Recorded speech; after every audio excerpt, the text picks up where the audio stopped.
خیلی خوشحالم که با اولین ویدیو آموزشی میام خدمتون.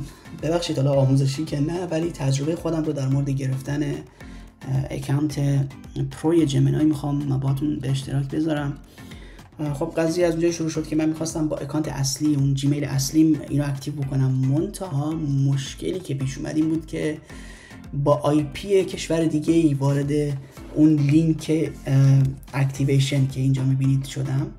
حالا اگه اینو من بزنم میگه که از قبل شما این رو گرفتید، میبینید که میگه که شما you are already subscribed، یعنی من قبل اینو گرفتم و من برای اون اکانتم متاسفانه با مشکل مواجه شدم و نتونستم بگیرمش.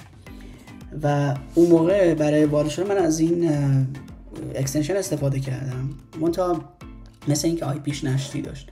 بعد یکی دو روز که فکر کردم چطوری میتونم بگیرم، یعنی نه که یکی دو روز کلا فکر کرده باشم، ولی بعد یکی دو روز همینجوری که داشتم سرچ میکردم من این اکستنشن کروم رو پیدا کردم که اتفاقا گذاشتمش الان روی آی پی امریکا و به قول معروف با استفاده از این اکستنشن تونستم این اکانت جمینای پرو رو که اتفاقا چیزی در حدود 15 ماه هم اکتیو میمونه بگیرم.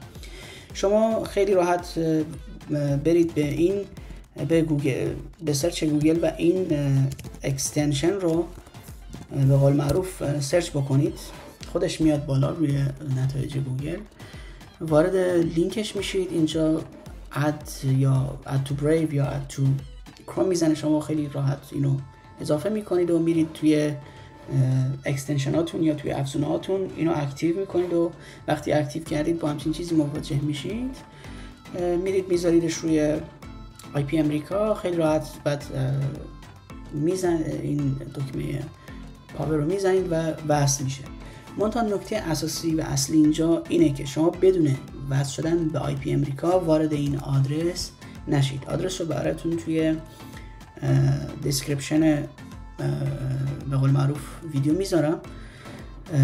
قبل از این که بخواید وارد این آدرس بشید حتما اطمینان حاصل کنید که با استفاده از اون اکستنشنی که الان بهتون نشون دادم و مطمئن بشید که حتما آی پی امریکا وصل شده و بعد وارد بشید. بعد که وارد شدید خیلی راحت به قول معروف دوتا کلیک میکنید، یه چیز خاصی ازتون نمیخواد، در واقع فقط تایید میکنید که شما اینو میگیرید و چیز خاصی هم نیست، فقط یکی دو تا کلیک. وقتی که اکتیو شد اینجا کنار پروفایلتون این بج پرو میاد و دور پروفایلتون این رنگی میشه که چیز رنگای گوگله، یعنی رنگای خود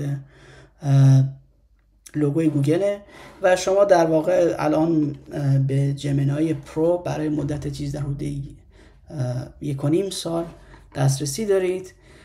فکر کنم لزومی هم نداره هر سری که بخواید استفاده کنید به VPN وصل بشید، چون من الان روی سافاری مثلا اکستنشن ندارم و در واقع دارم ازش استفاده میکنم و من الان لوکیشنم اگه دقت کرده باشید انگلستانه.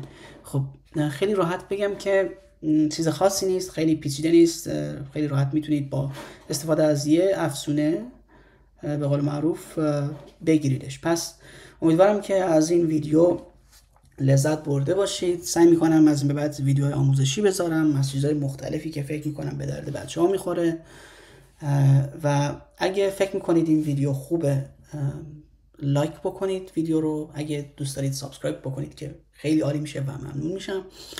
و اگر هم که فکر میکنید مثلا میتونید پیشنهادی بدید خیلی خوشحال میشم که توی کامنت ها برام بنویسید. امیدوارم که روز خوبی داشته باشید و هر وقت از جمینای پرو استفاده کردید به یاد من باشید.